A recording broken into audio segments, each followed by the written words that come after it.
Good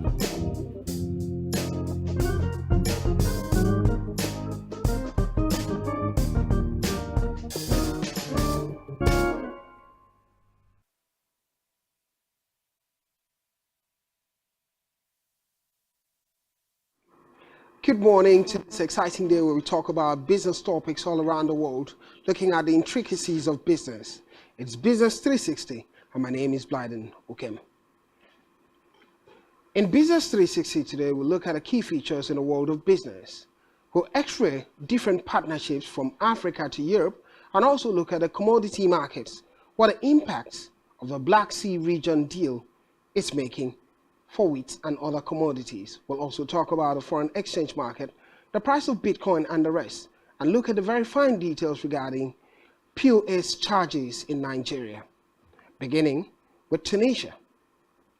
The European Union and Tunisia signed a strategic partnership in Tunis, which focused on the fight against illegal immigration, they call it, but also designed to support the North African country in the face of economic difficulties. The President of the European Commission, Ursula von der Leyen, welcomed the agreement, which will enable Tunisia to invest in shared prosperity, citing 5 pillars, including the all-important question of migration. Along with Libya, Tunisia is the main point of departure for thousands of migrants crossing the central Mediterranean to Europe. Italian Prime Minister Giorgia Meloni and Dutch Prime Minister Mark Rutte accompanied the European leader after the trio first visits a month ago, during which they proposed this partnership. Let's get more regarding the visit. With Tunisia on an anti-smuggling operational partnership, we will also increase our coordination on search and rescue operations. And we agreed that we will cooperate on border management, anti-smuggling, return and addressing root causes in full respect of the international law. For this, we will make available more than 100 million euros of EU funding. We will be opening a Tunisia window in the Erasmus Plus program, worth 10 million euro to boost the student exchange. We are already working on several projects like ELMED, the undersea cable linking Tunisia to Italy, bringing electricity to Europe. Here we are investing over 300 million euros in this project, and this is just the beginning. So we will work with Tunisia on an anti-smuggling operational partnership. We will also increase... Let's talk about businesses in Africa. According to a budget plan presented by Zambia's Ministry of Finance, the Zambian economy is projected to grow by just 2.7% in 2023, down from 4.7% in 2022, as contraction in the mining and energy sector restrained development. Debt restructuring plan finalized between Zambia and IMF, saving the nation $7.65 billion by 2026. Confidence is rising in Zambia as fiscal sustainability efforts gain momentum, paving the way for economic recovery in Zambia. In Kenya, according to President William Ruto, strong ties between Kenya and Egypt are essential to make Africa more affluent and unified. Kenya and Egypt collaborate to address conflicts and suffering in Sudan, seeking permanent ceasefire and advocating for refugee protection and humanitarian aid. President Ruto engages with African leaders, including Egypt's President El-Sisi, to accelerate Sudan's recovery, provide assistance, and promote economic growth in the region. It's a conversation around Africa and peace talks within these countries. Let's look at businesses in Nigeria. Conlock, the manufacturer of the prepaid meters used by Ikeja and Kaduna Electric companies, has warned that the meters will cease to operate from November 2024. In a statement seen on Conlock's website on Monday, the meters must be upgraded before November 24, 2024, as the TID identifier for the current meters in use will be phased out. The manufacturer, based in South Africa, said the current meter's TID identifier has a reference base date of 1993, which would be replaced with a new base date of 2014.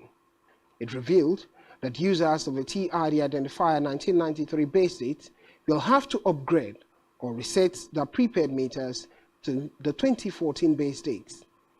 The upgrade is themed TID rollover events and will affect all users of Conlock prepaid meters in Nigeria and its other markets in Africa, the Middle East and South America. The concerns regarding prepaid meters and upgrades still in Nigeria. POA divided as new charges commence. A group of points of sales operators in Nigeria have protested against the increased service charges in the country, which took effect on Monday. The Association of Mobile Money and Bank Agents in Nigeria announced new service charges for operators in June. The association had said the increase in service charges was to ensure point-of-sale operators survive.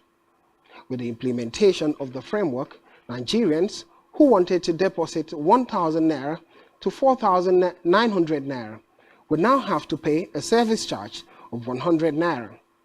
Those depositing 5,000 naira to 10,900 naira will attract a charge of 200 naira. 11,000 naira to 20,900 naira will attract a service charge of 300 naira, and 21,000 naira to 30,900 naira will attract a service charge of 400, and the increment goes in that sequence. However, the operators under the umbrella of concerned POS operators in Nigeria described the increase as outrageous and anti-people. The chairman of the group, Kade Salaka, said the charge hike would compound the woes of many Nigerians. Quite thoughtful from that angle. Poultry farms across the country are currently shutting down operations due to the persistent hike in the price of maize, a major feed for birds in the subsector, according to the Poultry Association of Nigeria, PAN. PAN stated that a poultry subsector in Nigeria was heading for a crash if the government failed to salvage the industry. It would be a good time to talk about global economy, looking at economic data all around the world, its impact and relativity. Beginning with economic calendar, expected data releases for today, Tuesday 18th July 2023. The calendar this morning. According to economic calendar, as at 1:30 p.m., it would be expected that inflation rate year-on-year for June would be out for Canada. Investors will be looking forward to these inflation data. Previous standing was at 3.4%, consensus 3%, and forecast at 3%. While the forecast indicates a drop in inflation rates in Canada. We'll find out around 1:30 p.m. Let's look at further standings later in the day and what would happen in the calendar. So by 1:30 p.m., it's expected that U.S. retail sales month-on-month June would be out. Previous standing for retail sales month-on-month in the U.S. was at 0.3%, while the forecast is expected to still be within that range of 0.3%. Around 1:30 p.m., we'll find out what the details would be regarding retail sales in the U.S. Let's talk about challenges. Challenges remain for a resilient U.S. economy. Economic outlook for the U.S. brightens. Well, there have been conversation of men who get to do business. In the world of economics, one man called Nzata had his business to do, but at some point missed the targets. Let's talk about the U.S. economy in relative to businesses. Economic outlook for the U.S. brightens with improved inflation data and robust employment numbers, beginning to convince the market that the widely forecasted recession may not necessarily be inevitable. Nonetheless, some strong challenges may await the resilient U.S. economy. The chief economist, CME Group, Blue Putnam, has more. Let's find out more. U.S. inflation data has been better than expected, and the employment data remains robust. Market participants are coming around to the view that the widely forecasted recession is not necessarily going to happen, and that with inflation coming down so quickly, the Federal Reserve is very close to its peak interest rate. Given this shift toward a more positive sentiment on the U.S. economy, how have markets responded? Equities have rallied strongly. bond yields are off their recent peak levels. The U.S. dollar has weakened with the changing expectations about the future path of the Fed and interest rates. The picture seems brighter, yet there's still plenty of risks. Commercial real estate, especially the office towers in big cities, are struggling. U.S.-Chinese trade relations remain tense. The Chinese economy has not done as well this year as hoped after abandoning its COVID-0 policy. And it's flirting with deflation. The arrival of an El Niño has been associated with pockets of extreme heat. More up or down surprises may lie ahead.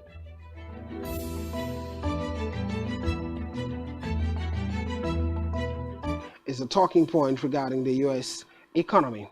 Let's move to Africa. Nigeria's inflation rate soars to 2005 high. The annual inflation rate in Nigeria accelerated for a sixth month to 22.79% in June 2023, the highest since September of 2005, compared to forecast of 22.9% in May. The biggest upward contribution came from the cost of food and non-alcoholic beverages, namely oil and fats, bread and cereals, fish, potatoes, yam, fruits, meats, vegetable, milk, and cheese. Compared to the previous month, the consumer price index saw 2.1%, the most since May 2016. The Nigerian government declared a state of emergency to tackle rising food prices and shortages. Some of the initiatives include providing farmers with fertilizers and seed to migrate, the effects of subsidy removal, and create a strategic food reserve to be used as a price stabilization mechanism for cereals and other foodstuffs. Nigeria's new president, Bola Tinubu, removed fuel subsidy and loosened the restriction on foreign exchange trading, leading to a plunge in the naira and a big rise in transport and import costs. It would make sense to look at the statistics regarding this of Nigeria's inflation rate. Let's move to the chart indicating the span of it, the chart this morning. Inflation in Nigeria has taken a toll upward, indicating higher cost of commodities.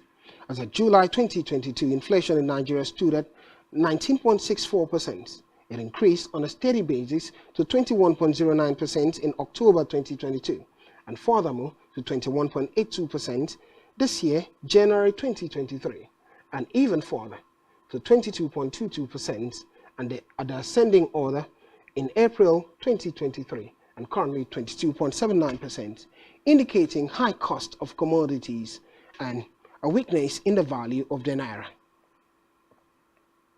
In Somalia, the annual inflation rate in Somalia was little changed to 6.64% in June 2023, compared to 6.6% in the previous month. Major upward pressure came from prices of tobacco and narcotics, 98.6%, the same as in May, housing rents, electricity, namely electricity, gas, and fuel, 21.6%, clothing and footwear communication, 13.6%, the same as in May. Specifically, prices on telephone and telefax equipment, 20.8%, health and mainly medical products, 19.8%, and transport, mostly passenger transport by road, 49.2%. Meanwhile, prices for food and non-alcoholic beverages rose at a much softer pace. On a monthly basis, consumer prices were flat. Let's look at the charts indicating Somalia's inflation rate this morning. The charts this morning for Somalia. Inflation in Somalia has seen its ups and downs. As of July 2022, it was at 7.7%, dropping slowly to 6.9% in October last year.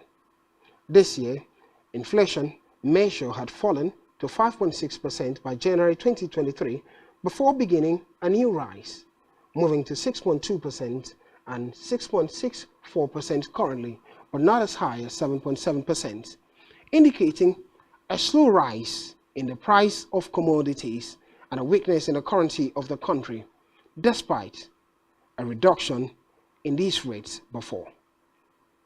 Still in Africa, let's talk about the World Happiness Report, the happiest country in Africa in 2023. Happiness is a fundamental aspect of human well-being, a crucial role in the social and economic development of societies worldwide. The World Happiness Report, which assesses global happiness in over 150 countries, has declared Finland the happiest for the 6th consecutive year. The report evaluates social support, income, health, freedom, generosity, and the absence of corruption to rank countries. Mauritius tops the list of the happiest countries in Africa, followed by Algeria and South Africa. However, happiness gaps on the continent are widening. Let's look at the lists. On the lists of the top 10 happiest countries in Africa, number 1, Mauritius, with a score of 5.902. Number 2, Algeria. South Africa, number 3, with a score of 5.275. Congo Republic, number 4. Guinea, number 5. Number 6, Ivory Coast. Number 7, Gabon. And Nigeria found its way to number 8. And number 9, Cameroon. And number 10, Mozambique. Many factors get to affect the happiness of many countries. One of it would be the well-being of the people, having money in your pockets and being able to feed well. It could be a factor. But we'll be going on a short break. When we return, we'll be talking about the energy market. Oil prices are steady on tightening U.S. supplies. Don't go anywhere.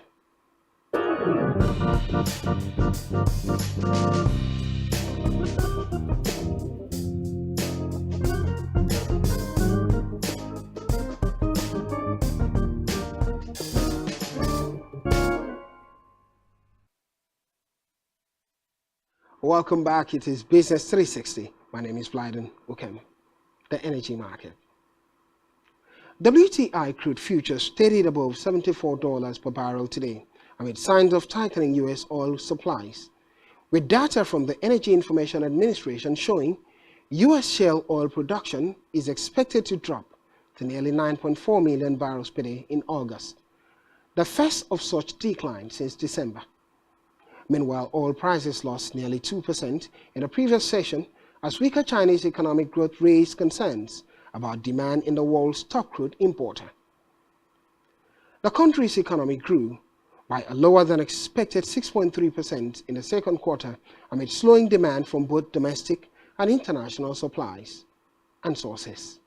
Additionally, 2 of the 3 Libyan oil fields shut last week resumed production on Saturday evening, bringing a total output capacity of 370,000 barrels per day back to the market.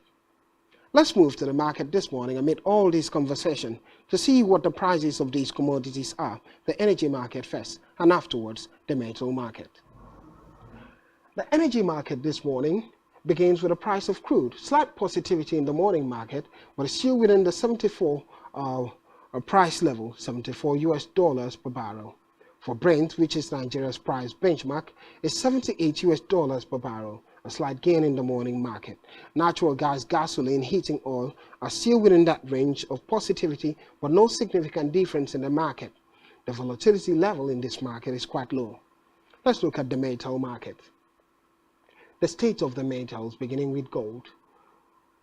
Gold price has changed by 6.48 points, a 0.33% appreciation.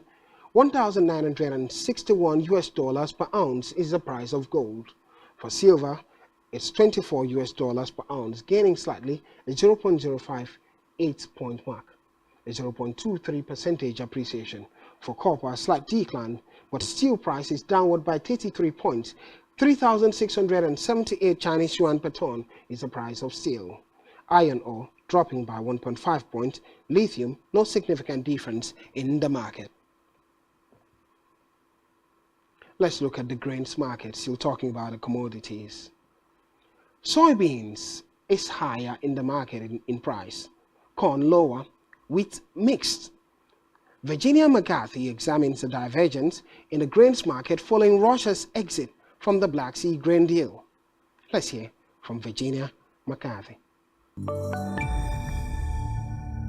Today in the grain market, we did get a lot of action from Russia exiting the grain deal over the weekend. So that announcement really spiked some of the markets. The soybeans were higher, actually up almost 18 cents at one point.